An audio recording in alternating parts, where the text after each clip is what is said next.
His nickname, among other things, was Al-Amin, the trustworthy person. He was known for being a fair kind of man, a man who was concerned with social issues.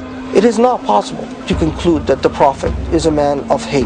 The Prophet of Islam is without doubt the most misunderstood major aspect of the Islamic religion. He was an ordinary human being with the same emotions, the same fears, the same insecurities that we live with. The Prophet Muhammad, now on Biography.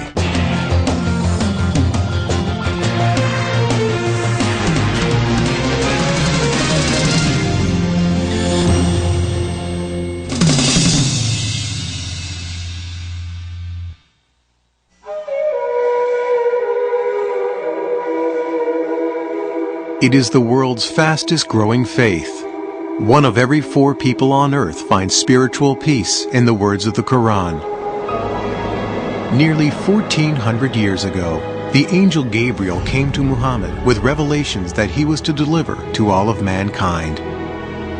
He spent the rest of his life communicating God's message and setting an example for how each human being should live. Today, many Americans associate Islam with images of violence and hatred, but such scenes are the work of a few suicidal fanatics. Their actions directly contradict the teachings of Muhammad and cloud the memory of a man who long ago brought a new message of hope and serenity. Muhammad is often thought to be worshipped as Jesus is worshipped by Christians. This is absolutely and categorically not the case.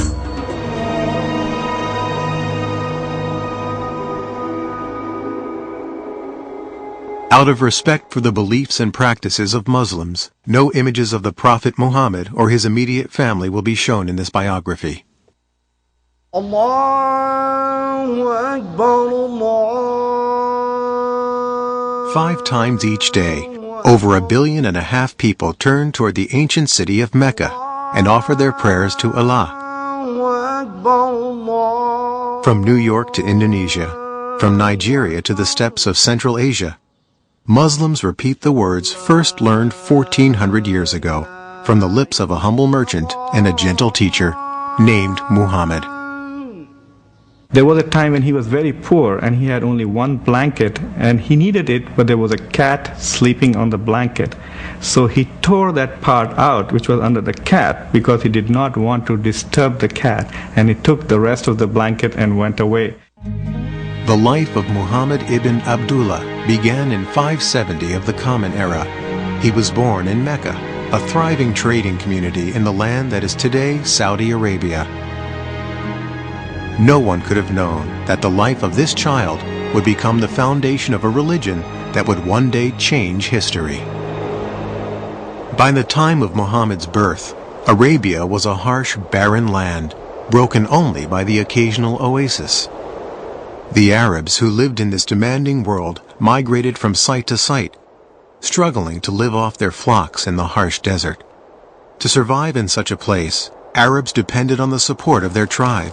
The tribe protected them from harm, not only from the desert, but also from the endless raids and vendettas launched by other tribes. Social life in pre-Islamic Arabia was grim, and Muhammad was born into a time of violence, turmoil, and despair, not unlike our own. The basic structure of social organization was the tribe. But the desert nomads also depended on other Arabs who had gradually built small cities where they engaged in commerce. The most prosperous of these cities was Mecca, home to the young Muhammad. Muhammad was a member of a tribe called the Quraysh, who had left the nomadic life and become prosperous as caravan traders. Muhammad had been raised an orphan. By the time he was 8, he was under the care of an uncle who was head of one clan of the Quraysh tribe. As the primary tribe of Mecca, the Quraysh were also the keepers of the Arabs' holiest religious shrine, which was called the Kaaba. Although a deity known as Allah was recognized, many other gods and goddesses were also worshipped at the ancient Kaaba. Arabs prayed to over 300 idols that stood in and around the sacred cube-shaped structure. It had a very important social and political consequence because it was a holy place and all violence was forbidden in a 30-mile radius around the Kaaba. Trading had brought wealth to Mecca, but jealousy and constant feuds were breaking down the old tribal system. The rich were ignoring the poor. Some felt that the old Arab religion needed change. Jews and Christians had had their prophets of reform. Just as Moses and Jesus had provided inspiration and renewal, many in Mecca now longed for a new spiritual revitalization. Muhammad had become a caravan manager in his native city, leading trading trips as far away as the land that is today Syria. But he was also aware that the old values of charity and community were breaking down in Mecca. Muhammad was deeply respectful of the religion of his ancestors. He was a frequent visitor to the Kaaba and attempted to lead a life of fairness and respect for all. We don't have lots and lots of information about the Prophet Muhammad before he was called to be a prophet, but that information which the tradition has passed down indicates somebody who was, on the one hand, very good at what he did, a caravan manager. His nickname, among other things, was Al-Amin, the trustworthy person.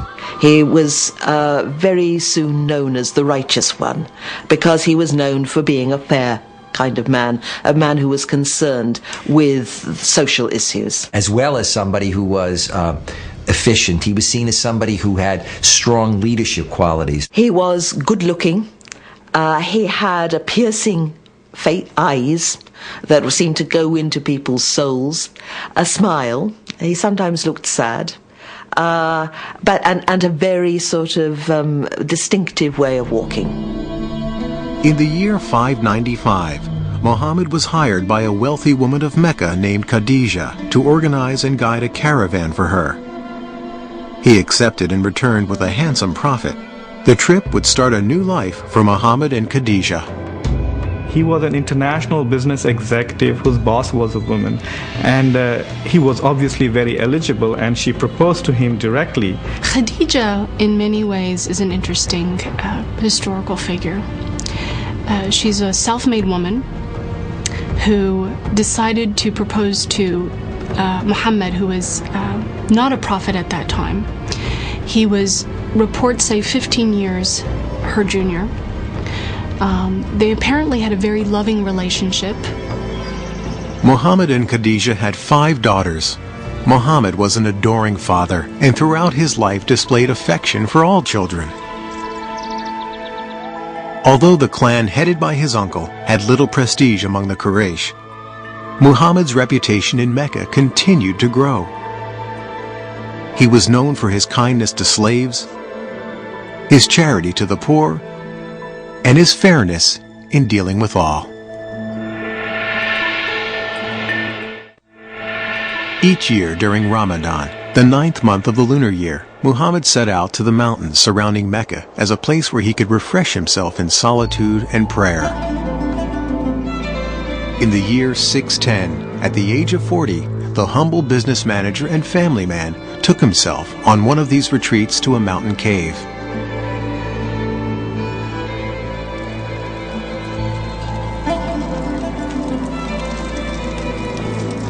Day and night, Muhammad remained in the cave to fast and pray. One night, as flames danced on the darkened cave walls, Muhammad's life changed forever. Suddenly, an angel in the form of a man appeared and commanded him, "Proclaim." Muhammad was terrified and confused and said he had nothing to proclaim. The angel clasped Muhammad in a suffocating embrace. Harder and harder he was squeezed until it seemed the last breath of life would be wrung from his body.